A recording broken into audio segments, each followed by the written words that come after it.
Hey everybody, welcome back. We're here again. I'm Kadae. I'm here with Ray. Ray, how are you going? Hello, I'm fine. Hello. It's been a fun week. I watched through all of Chernobyl at your recommendation, actually. Now, you said you watched it Mhm. originally like a while ago. What got you Yes. onto it in the first place? I think originally when I watched it was actually something that was quite new. Um, so people were talking about it, and I was just like, "Hey, apparently this show's good. Guess I'll check it out." And it was quite nice, actually. I did enjoy my time with it originally, Okay, and yeah. again recently it was just something that came up again, so I thought I'd rewatch it. Yeah, fair. I had like a kind of a similar experience. It was just one of those things where I think when it was I don't remember when it originally aired, but when it was initially kind of being talked about a lot online, I just saw a lot of people tweeting about it and saying like, "Oh my goodness, this shit is awesome." So like, just in the back of my mind, I was thinking, like, you know what? I've got to check it out like when I get the chance.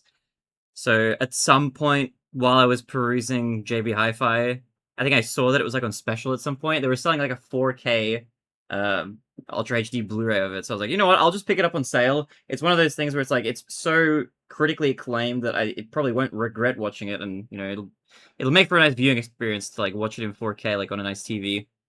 So I did that, and then this past week, a couple days ago, I sat down with it. I was thinking like, okay, I've actually been binging and rewatching Better Call Saul, so I was like, okay, I took a break from that, and I sat down with like the first episode. I was like, okay, I'll just watch it in like pieces. I'll give myself time to watch it, before we actually need to record the episode. And I ended up binging the entire thing in like one sitting. The way we'll Wow. get into like how it's all shot and everything, but as I was watching through it, it was really like one of those kinds of shows or miniseries, I should say, where you're like very glued to the screen, like needing to know what happens more. So I was like very Mm. magnetized to it. Yeah, I definitely agree, and I'd say it's actually not very long too, so it's a very bingeable sort of series. Yeah, true. I was a little scared that it was gonna be like an hour per episode, but I think it was more like 45 minutes each. Mhm. Okay, let's talk a little bit about like the non. I don't know if you can really spoil much stuff about this because it's about a real event. Um, but I guess to start off with talking about stuff that isn't related to the actual plot of the miniseries. I really liked. I love the whole. I'll start off by saying I loved this miniseries. It was really, really good. It blew my expectations out of the water. I was expecting it to be good, and it was like fantastic. I really liked Mhm. the color grading. Like everything was this kind of like desaturated, kind of olive, and like these dim yellows and stuff. Everything was very like washed out. It felt very like Soviet, like the kind of vibe that you associate with like the Soviet Union. I feel like that was kind of present there, and like the color grading and stuff. What did you think of the aesthetics of the show? I enjoyed the aesthetics a lot too. I think I agree with you there that it's like gives it a very it's like I don't know washed out, but it feels like the for the tone of the show it fits very nicely. Yeah, it's like it's like glum, but like the stuff that happens is really glum as well. Um, I like the directing a lot as well. I feel like every shot was very purposeful. It didn't feel like there was anything anywhere that felt like it could have been removed. I feel like every scene in the miniseries served a very important point. Like honestly, they Yeah, could have made this like twice as long easily. I feel like they really like did not leave any fat to be cut, so to speak. yeah, I definitely agree with you there. It seemed like although I think like is probably is a good sort of length for what we're given with. Like they definitely didn't have a lot of fat that they needed to cut, which I think is probably a good thing. You probably don't want more sort of crap that is just gonna serve no purpose and they end up like inevitably boring the viewer. Yeah, that was like a big The thing. I didn't. direction also was a highlight too, where like you definitely get something from each like sort of scene Mhm. and the recurring characters and the reason they're there. It sort of brings like new meaning to each shot. Yeah, I agree. Dude, speaking of actually, you bring up the characters. The casting for the cast of Chernobyl was actually really, really good. I was looking up later, like once I had watched it, I was looking up like pictures of like the real life people versus the actors they got to portray them and stuff. And they had some like really spot on casting choices. Not only that though, like on top of that, I feel like the actual actors and actresses that they chose to put in the miniseries were phenomenal. Everybody did a really, really good job. Yeah, I think the main cast especially, I had a lot of I got a lot of enjoyment out of watching them sort of portray those types of characters. I thought all the main actors that like had the most screen time did like super great work. Yeah, there was one actor that you mentioned to me before I actually watched Chernobyl. I think it was Stellan Mhm. Skarsgård. That guy, he played the part of Boris, who was like in charge of a lot of stuff. He was like the guy that people listened to, um, and kind of like the mouthpiece for Valerie because he was like the nerdy scientist who didn't have that much sway among like the more elite party members and whatever. I really, really liked his whole character dynamic and the way he was portrayed and his whole arc throughout the show. He was very earnest. People have like ahead of everybody else. I really really liked him, but he was his like I really like that actor. There was another movie that you mentioned that he was in or something that you wanted to watch with me, which we haven't seen yet. What was that movie? Sentimental value, some Yeah, more yeah, recent yeah. one. I didn't Yeah, really. he's great. I remember watching Mhm. him in Chernobyl to begin with and thinking like, "Oh, the guy who's playing this character is great." And then later on, I end up watching like years later, I end up watching Andor, which he's also in there. Oh, okay, And I okay, thought yeah, like, "Oh, this guy is also great," but I totally did not connect the dot between the two characters. Like, I just thought it was like a different actor that I like didn't know before. I was like, "Oh, this guy's great." yeah, No, but I yeah, knew yeah. him originally, and yeah, he does a bang up job in everything he's in. So that's like a part of the reason I want to go see that sentimental value movie, Yeah, I want among to see that other movie as well. positive reviews from it. Yeah, Yeah. So that's like one thing. A lot of the like real life people were portrayed by like actors and stuff who were important to the story. They did actually also do something kind of interesting directorially, I guess you could say, or casting wise or writing wise. I don't know what bucket you would put it into, but they had a few characters that were portrayed like real life individuals that were portrayed by single actors or whatever.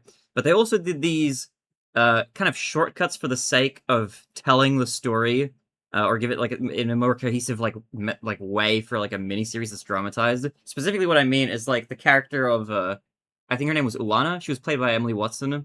She was like the main lady, the scientist who was with Valerie. She, to my understanding, is not actually a real person in real life. It's just more so that there were a lot of scientists around like the real life counterpart Valerie who were kind of advising him and talking to him like throughout his tenure or uh, his job and that sort of thing. So then the yeah, director, they did mention that. I think the credits of the final episode. So that was interesting. yeah. So that was really cool. I like that. That was very interesting that the way that they did that, and I feel like every choice that they made, um, I think was like very well done. I really like appreciated all of the choices they did, that they did make.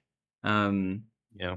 is there That anything sort of else? reminds me of Mhm. a video I watched on Chernobyl by another YouTuber called Thomas Flight, Oh, where he okay. actually talked about the decisions they made and how they like decide to use like new characters to portray like different perspectives and what actually was going on. Mhm. Like you have the scientists, for example, that maybe portray the sort of perspective of the scientists sort of community, and then you have maybe Boris portrayal of more of a upper echelon government figure. But in the later episodes too, they use other characters to sort of portray like civilians' perspectives on what's going on and Mhm. so on and so forth. I thought that was a pretty interesting choice. Yeah, true. Thought it was pretty effective. I will say to And pivot a sort little of bit. yeah, sort of sold the point of like what's actually Mhm. makes the series more like three-dimensional and how it wants to tell its story about Chernobyl. Like you have the Chernobyl, the incident, Chernobyl, like the impact on people and sort of the cultural impact and everything else. Like it's multi-dimensional, which is what I appreciate about the show a Yeah, lot too. 100% agree, 100% agree. Actually, I might talk about it a little bit later, but like even to your point just now, I feel like the Chernobyl accident and the way it's portrayed serves as kind of like a metaphor or like a an analogy for how the Soviet Union kind of functioned as a whole. I think that was kind of like a theme Yes. of the miniseries a little bit. Like they kind of have these moments where you get a peek into not just like how the disaster itself was mismanaged, but how like the Soviet Union operated in a specific way, like with lies as like the foundation for everything, which kind of ultimately probably ended up Yeah. being the one of the core like elements that completely undermined it as a whole, like, leading to its Yeah. dissolution. You're actually right. It's definitely a core theme of the show, and it kind of lives and breathes that, and like all of its sort of set design and all the choices they make, like Mhm, in delivering the dialogue and stuff. Like you'll always have. They made a point to put like guards at every door. They made a point to like step you through like how people put on uniforms, for example, like the masks and stuff. It's sort of it's very cool how they did all that sort of stuff. mhm. Did you have a favorite character throughout the miniseries? I'm not sure my favorite character. I think Boris is super interesting. But Mhm. outside of that, I'm not sure. Yeah, Boris is cool. I liked him a lot. I don't remember his name or if it's given. I forget it now. But I really also liked, despite him being a kind of a brief character, the main leader, like of the team leader of the miners. I feel like he was pretty funny. Oh, that was funny. Yeah. Yeah, he had this kind of like no bullshit attitude of just like cutting straight through to the point. I liked his whole thing about like asking like if the masks work or whatever, and then he leaves and he says like if it did work, you guys would be wearing them, all this sort of stuff. So it's very no BS. I liked his character a Mm. lot. Um, Yeah, he was it's great too. he serves as like a good contrast, like the sort of bureaucracy of like the whole management of the thing. One other thing as well, kind of mentioning the miners and stuff. I liked, in general, across like the entire series, I loved the set design of everything they did. I don't know if it's like mostly CG or whatever, but I feel like the way they rebuilt or redesigned Chernobyl so that you can see it from all these like other angles and stuff is like it looked incredible. After seeing like photos and videos of what the site actually looked like and stuff. They did a really amazing job of like recreating it so you could see it close up, especially when you had like shots that were from the roof and then from within the actual like surrounding environment near where the reactor exploded and stuff like that. Like they did a Yeah, I really good think job of it making it must look be good. mostly CG or something of that nature because a lot of the structures are very impressive when you're viewing it, and you're like, Hmm. when you think about the actual set design, like no way they could have actually constructed this just for the TV show or whatever. That Hmm. feels a little crazy. Um, and on that too, like this reminded me because you were like the Hmm. CG. This reminded me of a particular scene where they are evacuating the town Chernobyl, and you Oh, have this Pripyat scene or whatever with it's a called. lady, Pripyat, yeah. You have this scene with the lady and a man like repairing his motorbike, and you just see like dozens and dozens of buses like move down the highway, and you're Mm. like, well, there's no way they actually got like 100 buses to do this. I'm sure that was partly computer generated too, whatever. But it Hmm. also gave this impression of like the Soviet Union and like this sort of I don't know, this brash, sort of brutal like organization that's like literally organizing hundreds of buses to move in lines like across the highway just to move all these people out of their town, on a dime. It gives that sort of impression. Oh I yeah, think like actually, it kind of emphasizes the tone of the series, yeah, there's this like what it's trying to actually do. you've given me the thought a little bit, which is like you're right that like the Soviet Union is like this giant kind of breathing, like super effective, well-oiled machine when it's working. But there's this like interesting juxtaposition between like it's almost like a contradiction of like the Soviet Union is like this big, powerful entity that can command people, machines, whatever, to do a lot of stuff. Like they say, like, you need 5,000 tons of sand, we'll get it to you, whatever. It's just, when put to good Mm, use, it can like achieve amazing results or whatever. But there's so much of this like bureaucracy and obsession with image and perception of power and that sort of thing that like totally undermines like the entire like system as a whole and like it's kind of what led partially to at least Chernobyl being so mismanaged. There's this quote, yeah, I forget who says it, I think it's one of the party members in the boardroom that says like our power comes from out the like outsiders' perception of our power and that sort of thing. yeah. And I that's was kind of how actually like thinking of the exact same quote. yeah, yeah, yeah. I was like, that's kind of like what that it's sort of the impression of power, and that's like what you Mhm. achieve when you can manage like, however many buses like running down the highway. Like that sort of gets at that idea. But at the same time, if like they're like always back and forth a little bit because like, oh, sometimes they might want to like if they make a mistake, they'll cover it up as Yeah, much as yeah, they yeah. can to conceal it because yeah, of that exact reason. Yeah, it's like if there was a mistake being made, we were following directions, there must be a mistake with the directions, or it was somebody else's fault, you know? Everybody's always the person doing the right thing, like, all the time. That's something that's, like, constantly, um, mentioned by multiple people is, like, "I did the right thing." Yeah, Like, they're like that's exactly right. yeah. The sort of like culture bleeds into the mindset of the people in the Soviet Union, and then you have this sort of idea where like, if you take accountability for the wrong things you did, then you are really punished for it, Mhm. as opposed to like, as opposed to like if you put on this disguise of like nothing actually went wrong, everything went according to plan. Even if the facts prove otherwise, then you can like sort of skirt around the punishment. Yeah, yeah, yeah. There was also there's just a lot of, like, there was a theme of, like, rejecting the facts of what happened just because they don't Yeah, line up with, like, expectations and that sort of thing. Like, that sort of, is, like, a recurring theme too of, like, "This can't be the case. You must be wrong." You know, it's like another sort of tangentially I just love the mhm. memes that come out of that like first episode with the senior nuclear member or whatever. You're Oh, are you delusional, talking about Anatoly? He Anatoly. was, like, the Maybe guy, yeah. like, commanding people and be like, you know, he was the Yeah, three asshole point guy four who got five. blamed. Not great, not terrible. It can't be blown up. You're delusional. Yeah. I love that. Yeah, no, he was I liked him as a character as well. It's interesting, like, how kind of unlikable as a person he was and is presented as um, Mm, in the actual miniseries. And he gets up, like, um,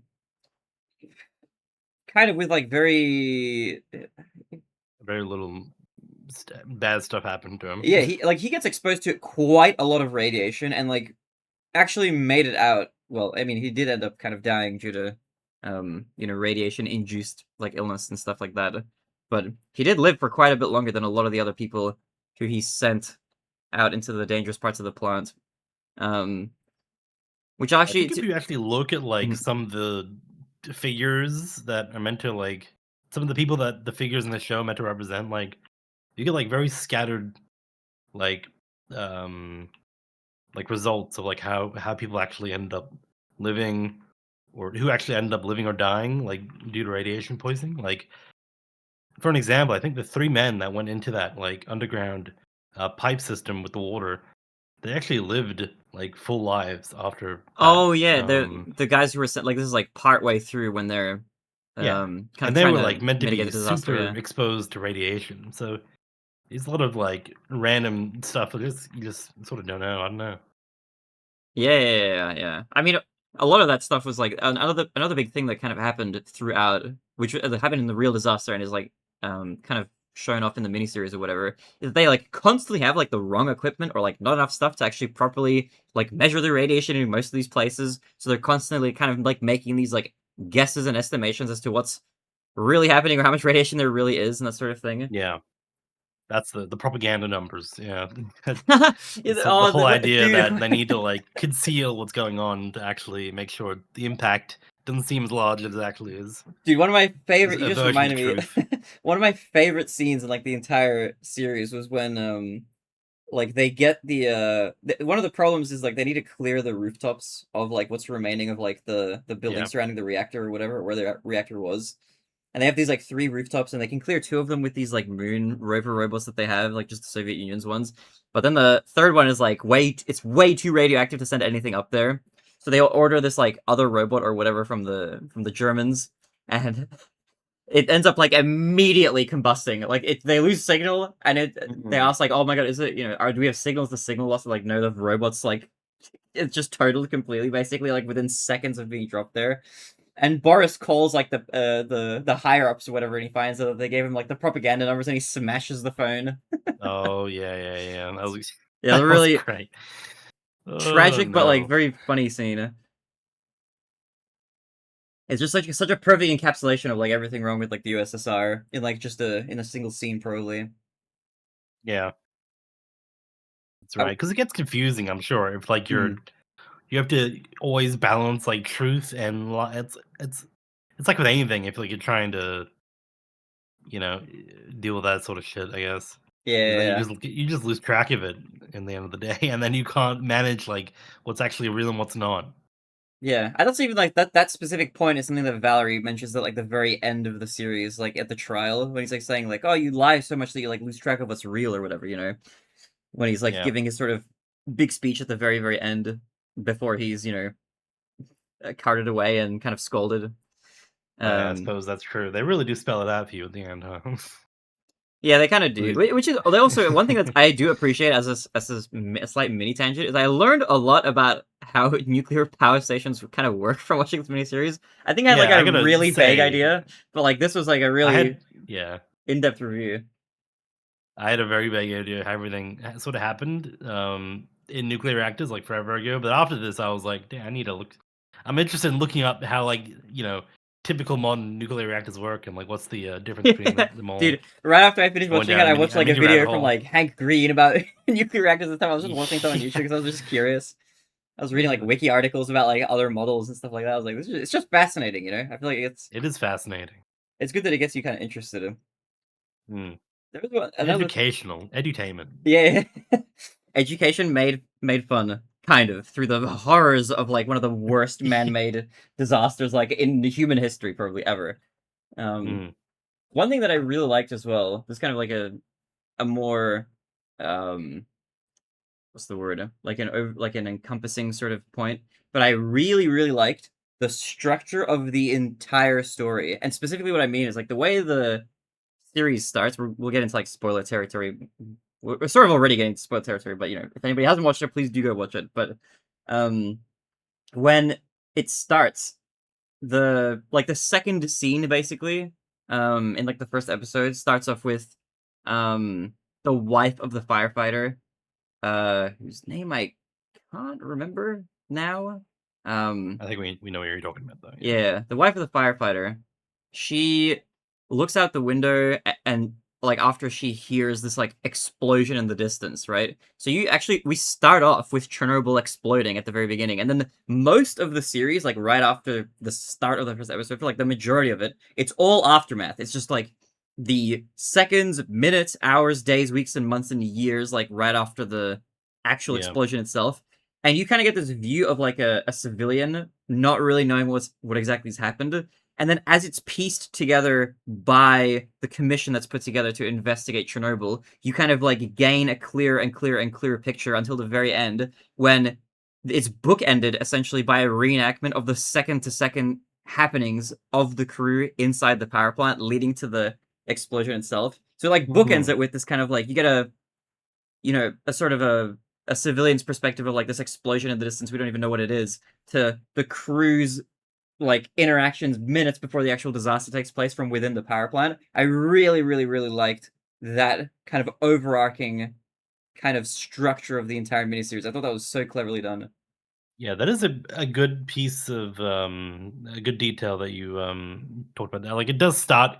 It does. It's a bit like a puzzle piece, kind of. You are Mm, given like a sort of more outside view of like what's going on. I mean, obviously you're still there with everyone in the power plant, and you do have like some insight as to like there's an explosion. We're doing, this arrogant guy is like head of the operation, and he's going back and forth, being like, "Oh, go over there, do this. That's not possible, etc."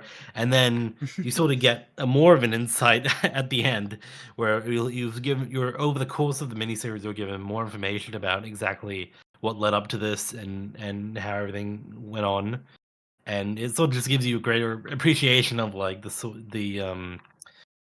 day to day, the sort of minute to minute operation of like how everything happened, and it lets you fit that puzzle together a bit nicely.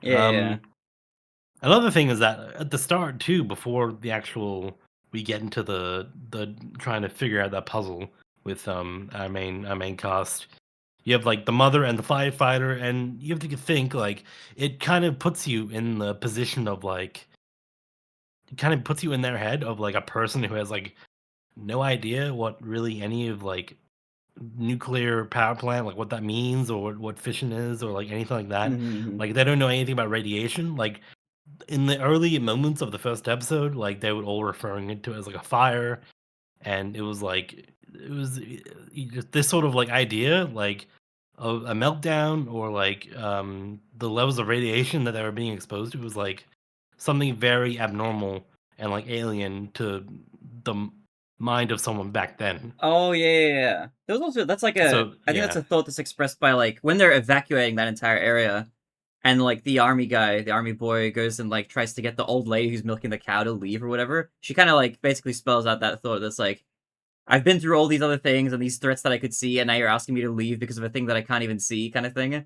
So yeah, that's like a Mm, very it's a point that is definitely made like in the show as well. It's like just yeah. kind of this horrifying, unseeable, like almost like a virus that's like burning people and like turning their flesh to like necrotic, this tissue, or whatever that's like melting off their faces. There were some really horrifying like visuals and stuff for all the people in the hospitals and stuff, like all the firefighters and There like the was. plant And I workers think and that's the stuff. point that Legoslav made too, like in episode 2 or something, I think. I just got done watching that. So I think it was Yeah. episode 2. But he was like, "Oh, this had never had been happened before. You're dealing with something like beyond your comprehension. So like Mhm. normal reasoning about like what can take out a fire, spilling water onto it, for example, is not going Mhm. to apply here." So yeah, that's also true.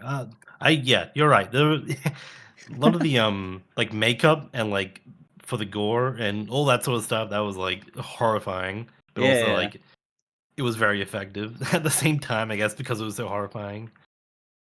Yeah. I It was done like very tastefully though. Like it wasn't done for shock value. It's really just like it gave me an appreciation for like how catastrophic that event really was and like what people at the time probably went through and that sort of thing. Like for anybody Mm, who's like me or whatever who didn't really know much about like Chernobyl at all, it really does give you like a quite a poignant view of like what that was like, what it must have been like for people who like lived through it, even for just a few days before they succumbed to like horrifying radiation related illnesses or induced illnesses, I should say. Um, there was also another thing. What I did, there were so many little things that kind of came up that um, I like how they were brought up in the miniseries. Specifically, like another thing that kind of bookended it a little bit.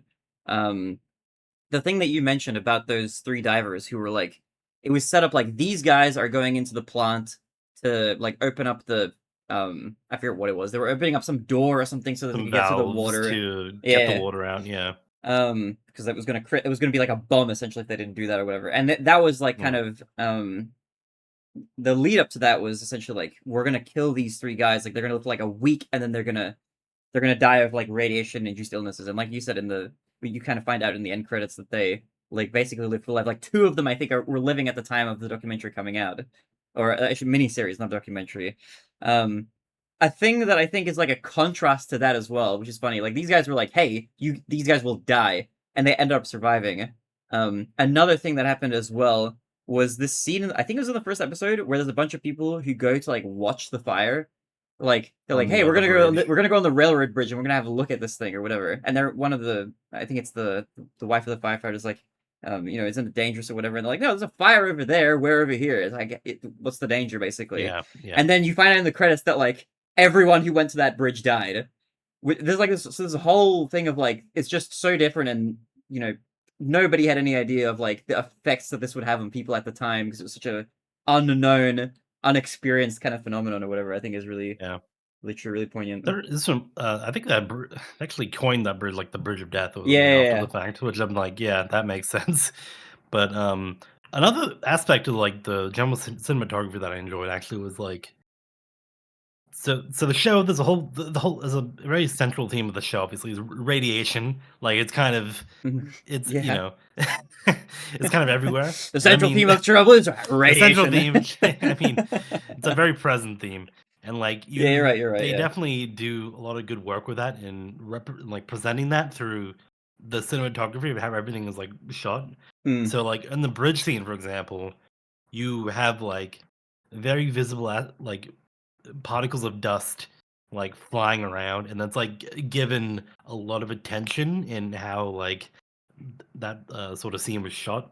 mm. You have a lot of like sort of Dutchish, I guess, angles, like with how and like it was sort of very looming and like Dutch-ish sort of angles. Dutchish We're angles. I mean, the that's we're angles gonna are coin Dutchish. that term here on the podcast. It's a it's like a Dutch angle. Yeah, The Dutch-ish angles, angle. it's Not quite a Dutch 45 angle, but not quite degrees. a normal angle either. It's like somewhere in between. It's somewhere in between. But Yeah, they for definitely do sure. a good job with that and making sure that like this is like something that they're having fun with, but is like under the surface. It's sort of um I don't want to say conniving. It's not conniving. It's under the surface. No, I get what It's you mean. like Yeah, it's like there's like a threat looming beneath like the veneer of it, like being like a snow yeah, day or something like that. Because it yeah, is shot like it's snow falling on these civilians, essentially like watching this thing. But when it's zoomed in, you can see that it's like this kind of ash that's you later find out is just being spewed from like the remains of the reactor and whatever. But yeah. And the music, the like looming sort of dark music, does a lot with that too. Like helps try and to present the message as well. yeah, it's like ominous foreshadowing, like as to what's to Yeah. come. And like, yeah, they always focus on like the radiation, like especially in the earlier episodes. They're like whenever the Mm. nurses are bringing down the firemen's suits, for example, you would have shots of like people's hands like actually burned red from the radiation, Oh yeah, yeah. just to give you that like subtle reminder that it's like, yeah, it's all radiated. It's like present everywhere, and like building that idea of like something that is invisible to the eye, that's present everywhere, and sort of Yeah, yeah, trying to yeah. sell that idea to you.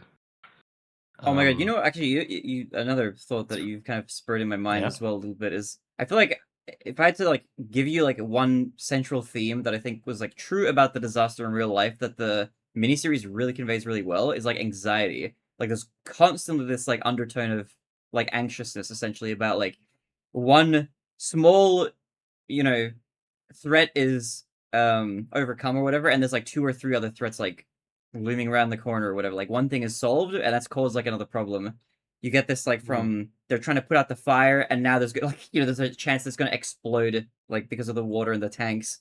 There's this scene as well later on when they're trying to clear the rubble from that third roof that they couldn't put the robot onto, Yeah, um, yeah. where they have like 90 seconds to get like the foot soldiers they put up onto the roof to like shovel a little bit of the debris and then immediately head out. They have this one guy who like gets his foot stuck and then he trips over. I was just like, oh my god, dude.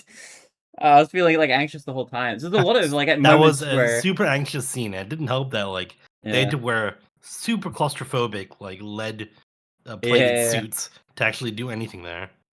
Dude, that's another thing as well. Um, There's so many scenes like throughout the entire thing that are claustrophobic, like constantly. Whether it's like the plant workers like going through trying to like open the I forget what they're doing. They're oh lowering my! the rods manually or whatever, like when they're being sent down into like the watery And area or he whatever. had to bar his body in between the door and the Oh yeah, one wall of to the other keep it workers, open for yeah. the other plant workers.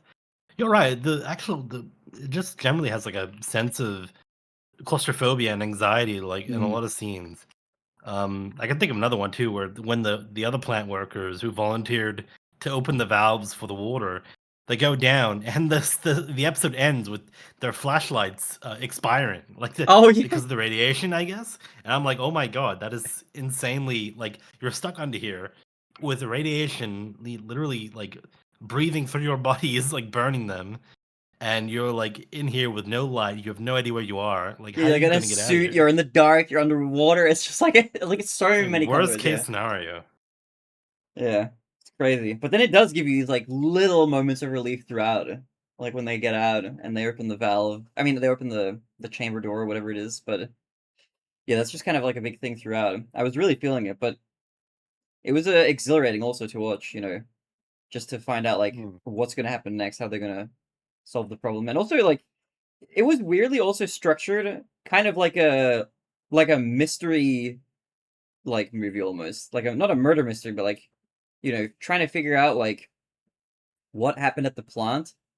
That was like a really big Yes, yeah. theme of like of the miniseries as well, which I think that's kind of like the aspect of it that made it interesting enough to like keep you on the edge of your seat. Because obviously there's a lot of like really horrifying, really sad stuff that happens, but that element of mystery I think makes for like a really compelling narrative. Um, that makes us like a Yeah, it's definitely really an enjoyable additional element watch. to keep you interested. Yeah, I think that was also interesting to me. I'm like, why is anything? Why did this happen at the end of the day? Yeah, yeah, yeah. So yeah, it Yeah. was really good. I don't know if I have any other thoughts about Chernobyl outside of that.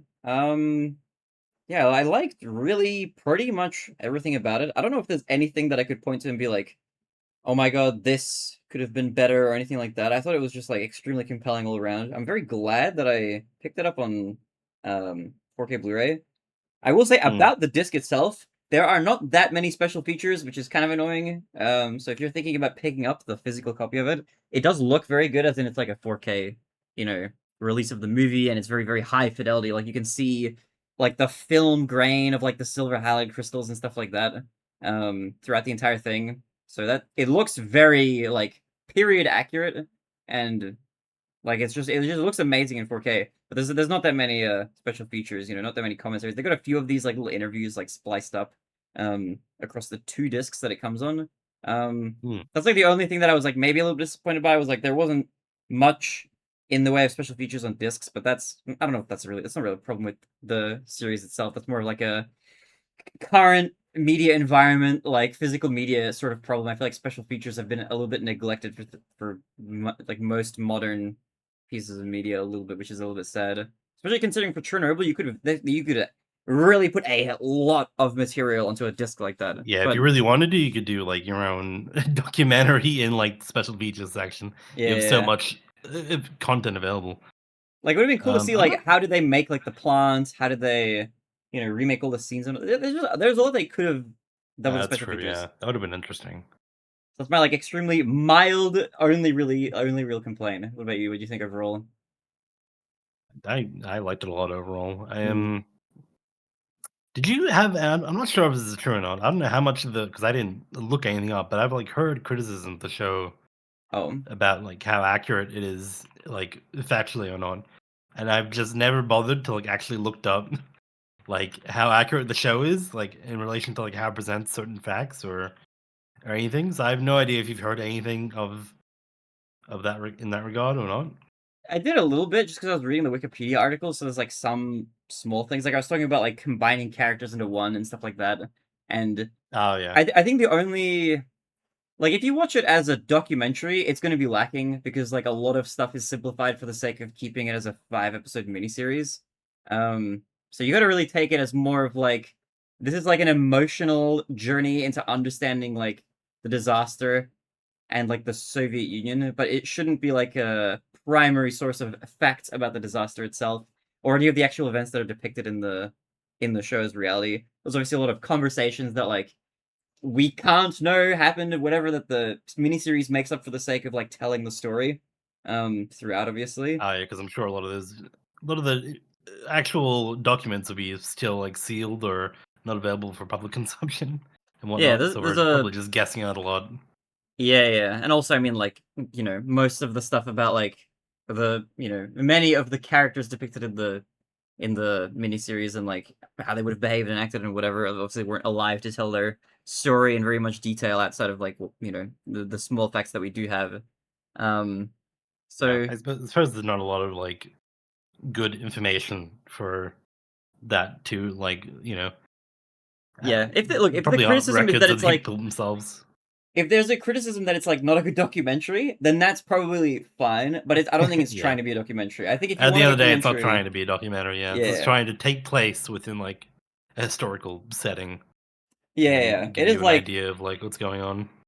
yeah, it does like obviously from what I read at least from my casual perusing of Wikipedia like after I watched the thing for a couple hours, it does like seem to follow it like fairly accurately. But yeah, it's just if you want a documentary, you got to watch a documentary. Like this is not it's not a replacement for a documentary. If anything, it's more of like an intro into getting interested in Chernobyl more so than probably anything else.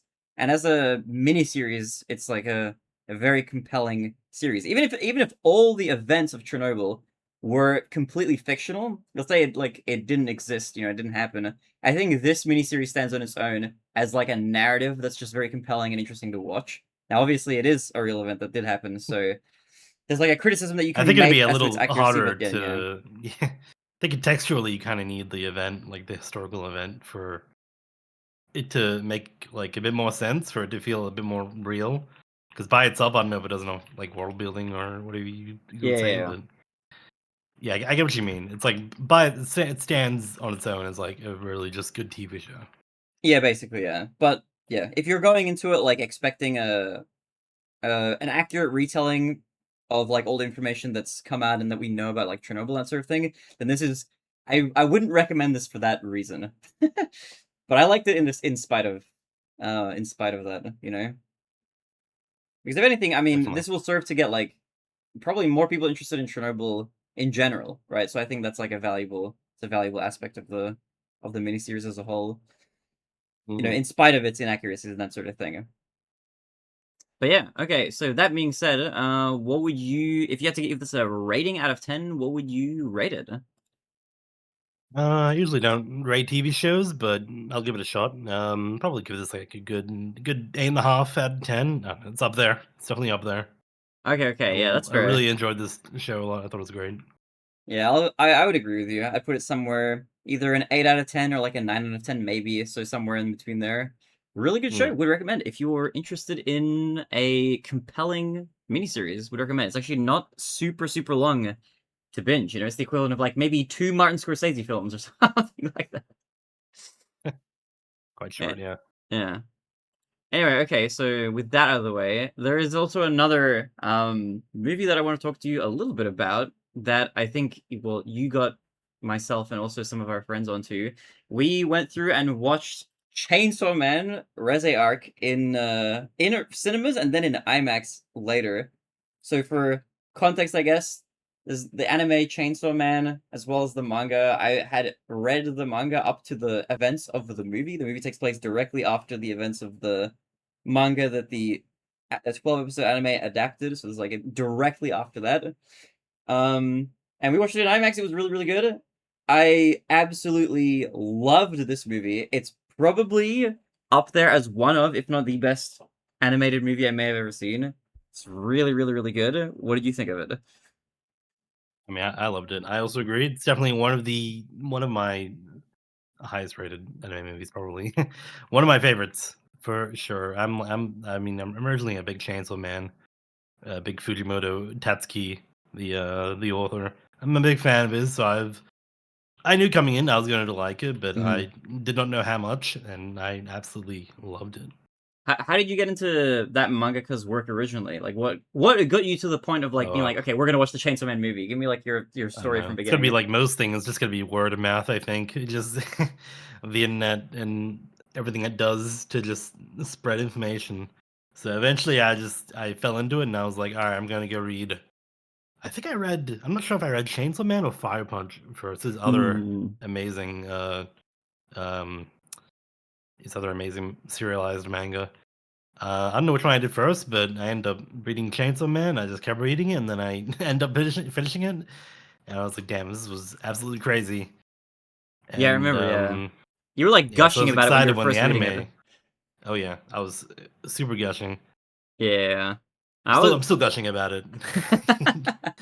Yeah, no, it was funny. It's like one of those things where I was like, okay, it's I heard you talking like really positively about it, and I'd also just I heard in general that Chainsaw Man was like pretty amazing because it's got a big fan base and a lot of people have been raving about it ever since the anime aired, especially.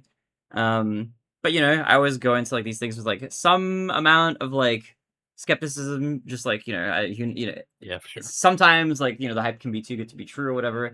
So when when we were getting ready to watch the Chainsaw Man movie, you had already watched like the show and read the manga. I think even past the point of the movie, right?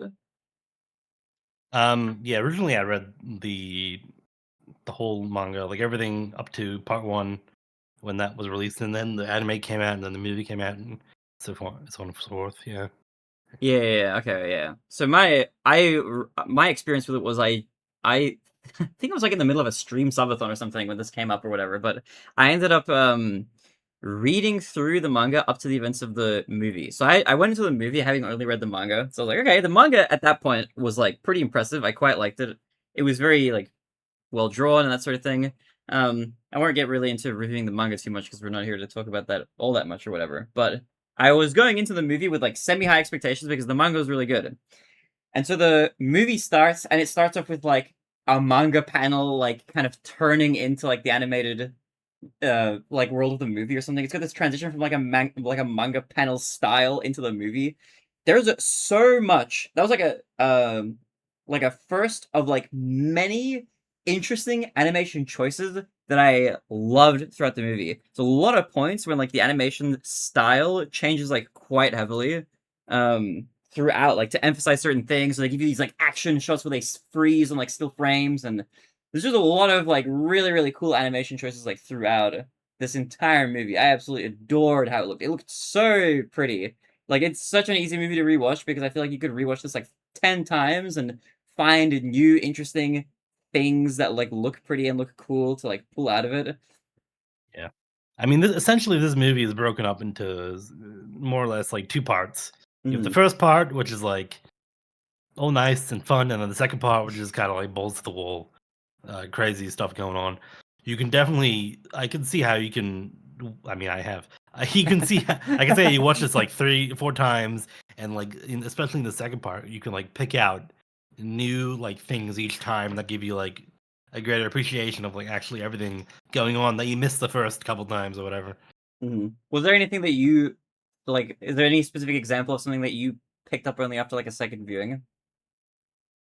Um, I don't know about a second viewing, but like people were, I think after the movie had come out, people were like posting like tweets or whatever of like a particular point in the movie. I was like, oh, I just didn't notice that at all. Like there's a part in the fight scene where Denji's like thrown across the room or whatever, and Mhm. he does like a literal fucking vertical like T pose in one of the frames, and I just didn't know that was there because it's just the action is just a little insanely paced, like it's a little fast paced, and you just miss stuff that you wouldn't like know until like way later. So Yeah, that, yeah, yeah, it was yeah. something I missed. Yeah, it's true. It's like lots of little things like that. Dude, I will say one thing that's like really amazing about like a movie like this is I feel like something that's hard in general, and this is like something that I complained about when we were talking about Avatar.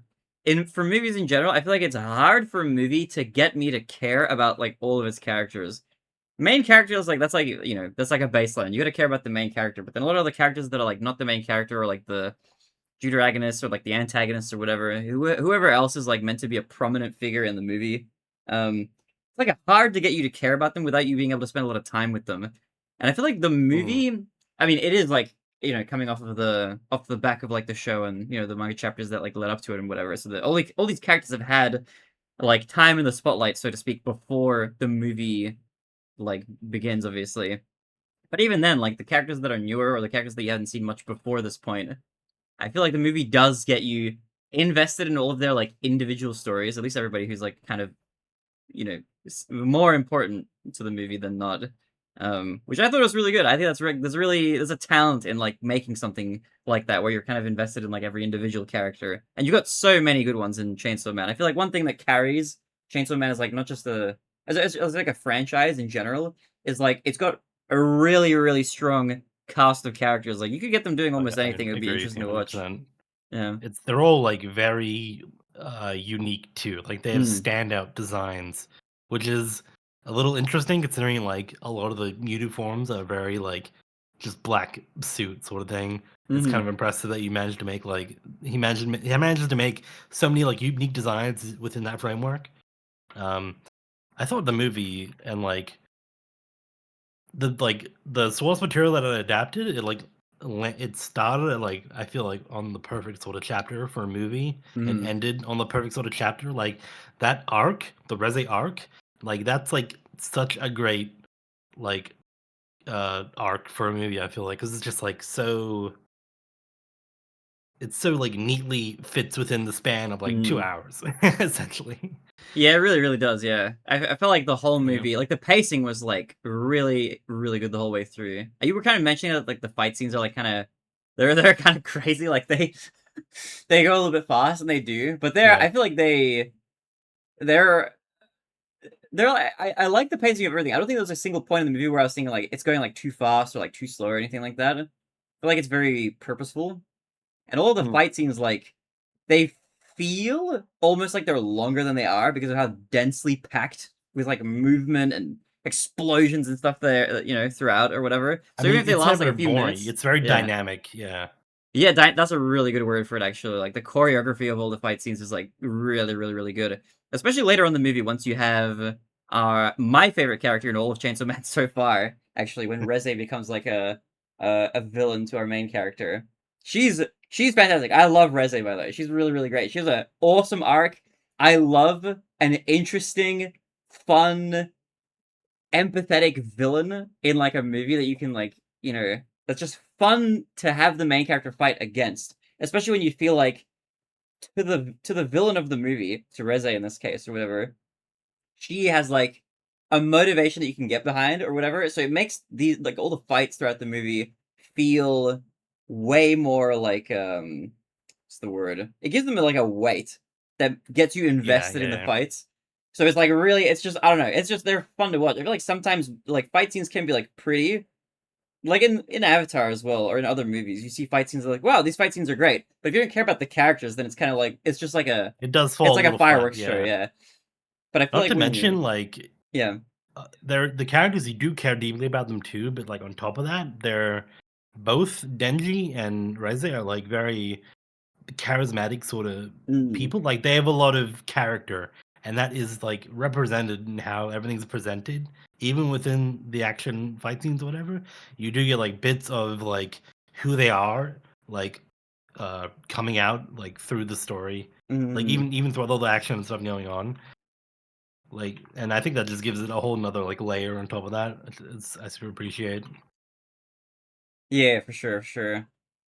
Um, what was I gonna say? There was like I had a thought that flew out of my mind just now, but One criticism I have maybe for the movie, it's not really a criticism, but like yeah, I'm like wondering, like it's very difficult like adapting one movie out of like however many like chapters of a manga because mm, especially later on, like a lot of the earlier stuff that happens is given like way more storytelling weight than you would have thought otherwise.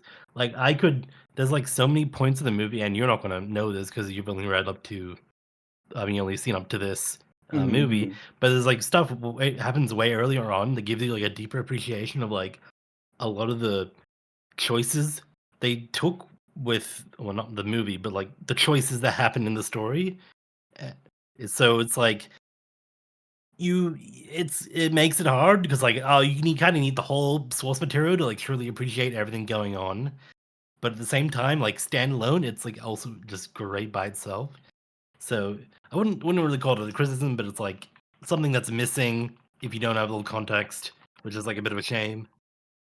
yeah, true. It's like hard to view it as like just a completely standalone. Like like you said, you can enjoy it as a standalone movie, but there's probably a bunch of extra stuff surrounding it, context wise, that adds like an important layer to it that you can't just kind of skip if you want like the full picture. Um, Yeah, So that's like, yeah, that's maybe like a flaw of like the medium, maybe. But I feel like in the grand scheme of things, it's like a pretty awesome part of the manga to adapt into a movie. Like it felt very. I'm actually yeah, 100%. surprised Yeah, that like it wasn't like that arc wasn't initially. I don't think at least designed with the intention of it eventually being turned into a movie. So I'm like pretty impressed that they actually made like such a nice like a movie out of like these chapters they chose to adapt. Um, it would have been interesting to see like the alternative universe where they turned it into like a second season instead of a movie. I wonder how that would have actually played out if that would have been better or I worse. wonder. I think Um, I like a lot that it's a movie, and I think mm, it's for what the story in this section is. It fits very well for a movie. I feel like if it just became a second season, it would be good. But I don't know if it'd be like this good. yeah, I yeah, don't know. yeah.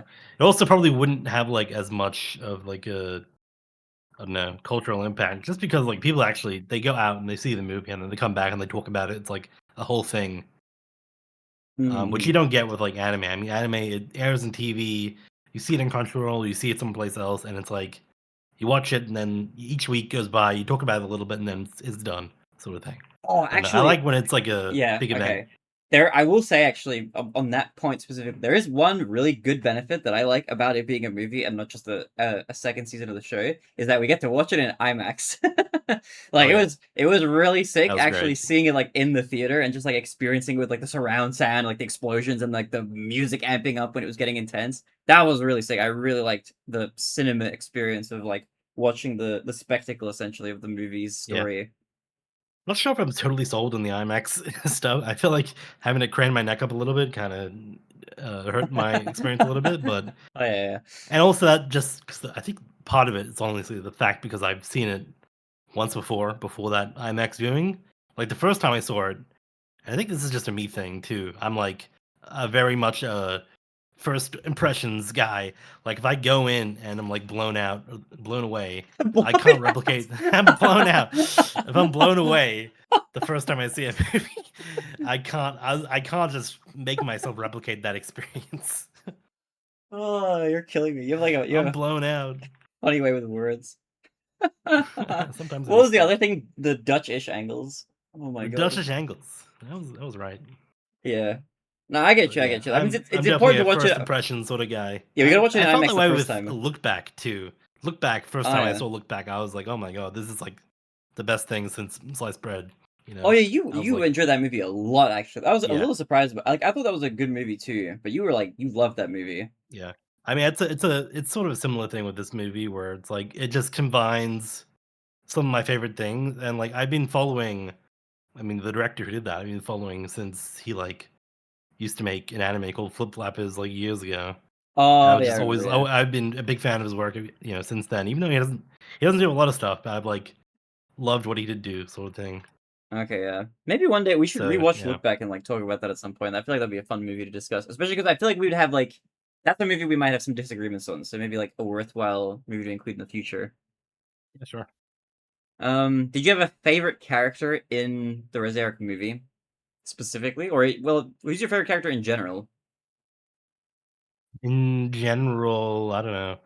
In the Reze Arc movie, obviously, I love Reze. You can't not love Reze in the Reze Arc movie. Okay, it's a bit Yeah, true. illegal Yeah. to do that. And she's like obviously the spotlight in like the story and like everything that goes on. Um, Yeah. and in general, I'm a big Makima fan. Right? Look, it's just the way it is. Yeah, But you she's don't cool. find out why till later. Okay, she just Oh, okay, okay, she's interesting. great.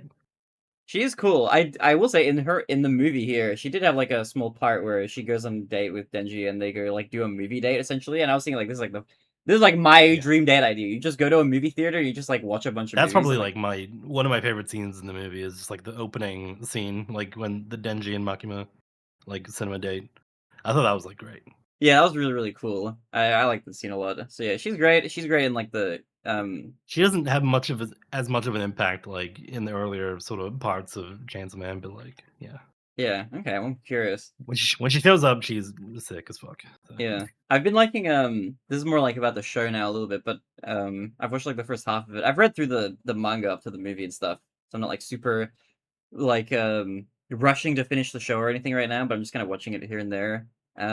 But I do quite like Power in the in the earlier Yeah, parts of she's Chainsaw great. Man. She's a really like funny, weird, crazy character. I like her a lot. She's very just rabid. I don't know what like word to Everyone loves use. Power. Yeah. So she's fun. But yeah, Reze Arc is really, really good. If you guys haven't seen if you haven't watched Chainsaw Man or read it, would really recommend. It is really good. It is as good as people say. Believe it or not, it is actually kind of peak. It is that good. It is actually that good. It is fire. Some And people then might not believe you, but just tell them to go see it, and then you'll see. yeah, I And was they'll blown away. It see. was really, really good. Honorable mention for what's her name? Kabani as well. She's also great. Oh yeah. Chance Man is great, great girls in Yeah, it. it's good characters. I'm saying it. That's like one of the. I think that's like maybe I don't know. Maybe I hesitate to say, it, but one of its biggest draws is just good. Very, very fun like characters to be invested in. I like that a lot. That's like I feel like that makes or breaks a lot of shows and movies and stuff like that and manga as well is like having good characters. And Chainsaw Man has like plenty of them, which I feel like is rare, you know. So I like that about it a lot. I feel like it'd be a disservice to not talk about the music a little bit. I love the music a lot. Oh yeah, I true. thought Yeah. the soundtrack was amazing, and it's by what is it? It's my goat, Ishio Kensuke, a Oh, big yeah. man, big anime man composer. Mhm. He does great stuff. I think he's done Devilman and Silent Voice. He was great doing those Oh, things as okay, yeah. well. Yeah, I thought every like something I was thinking about a little before as well is like every track in the soundtrack is like serves a particular purpose in like the movie. Mm. I thought it's like everything is like every track is like very unique and you actually like you remember what parts of the movie like each track is from, I feel like. Yeah, true, yeah. I feel like with other movies that are a bit more like maybe ambient or atmospheric or a bit more like in the background, Mm. this one's like kind of Yeah, this one's in like your it puts face. itself a bit more Yeah. front and center, yeah, and tries to like get you a bit more emotional about what's going on, maybe. Which Yeah. I like. I like that sort of like heavy-handed, you know, the heavy-handed music. Yeah. I find that enjoyable. I will say, like, I'm very, I mean, you kind of from our talks about other movies, you probably know this, but I'm, like, kind of, um a little touch and go with like movies that do have like soundtracks that are a little bit more prominent or in your face. Sometimes I love it, sometimes I hate it. It just really depends on the movie and that sort of thing. But I agree that like in Chainsaw Man, I feel like as a franchise, it's very in your face and very bombastic and very colorful and very just like fiery and that sort of thing.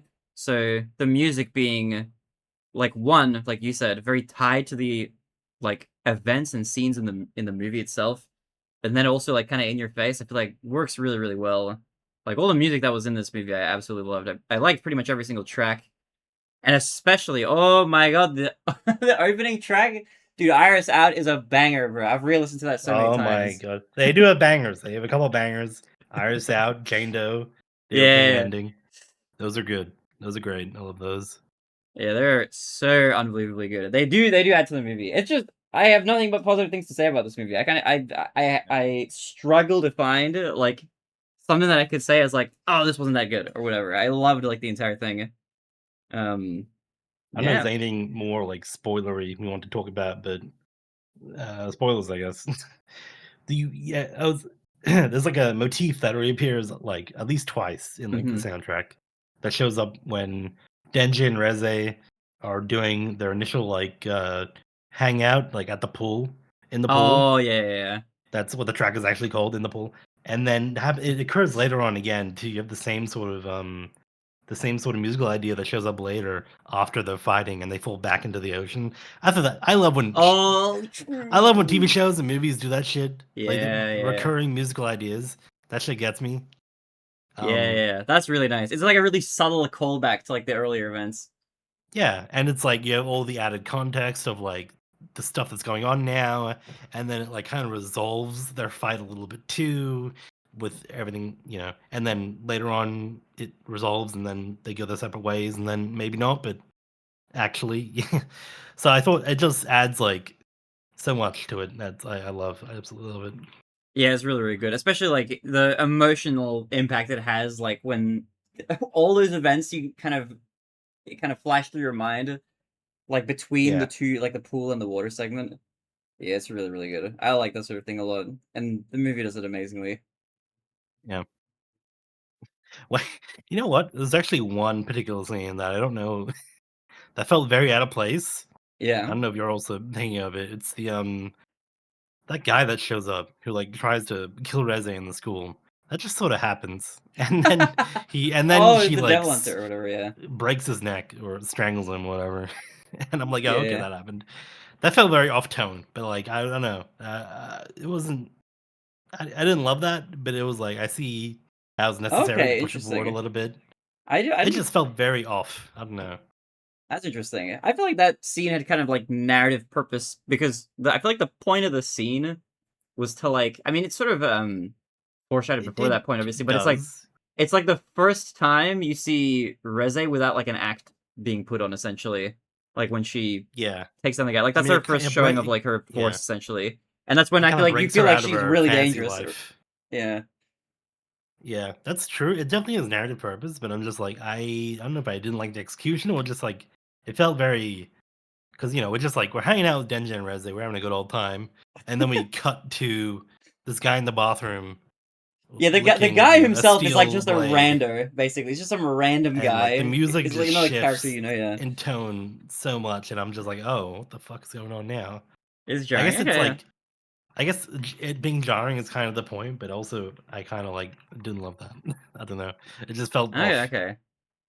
Yeah, that's fair. But I get yeah, where you're coming from. I didn't really mind it too much because I understand like the point of the scene, but like I don't know what like how you could have.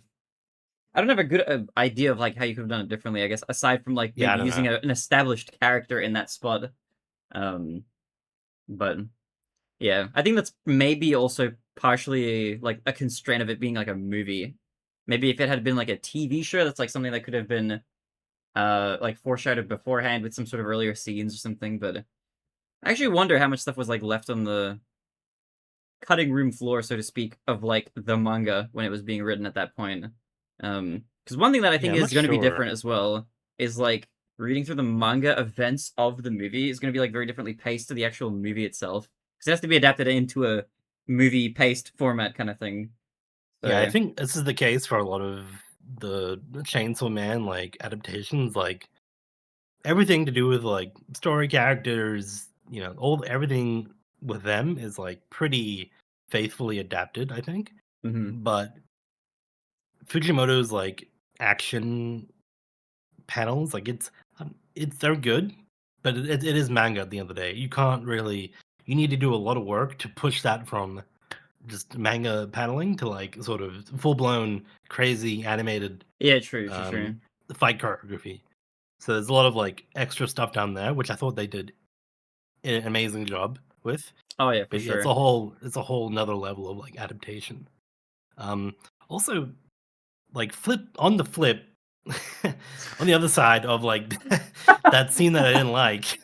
On the flip side, On the flip side of on the that, flip. actually, I really did like the part where Reze fucking strangled that guy to death, and you shared her whole poem and everything, and then you have like shots of Oh each yeah, of yeah, the yeah, people. yeah, Like yeah. I thought that was so good.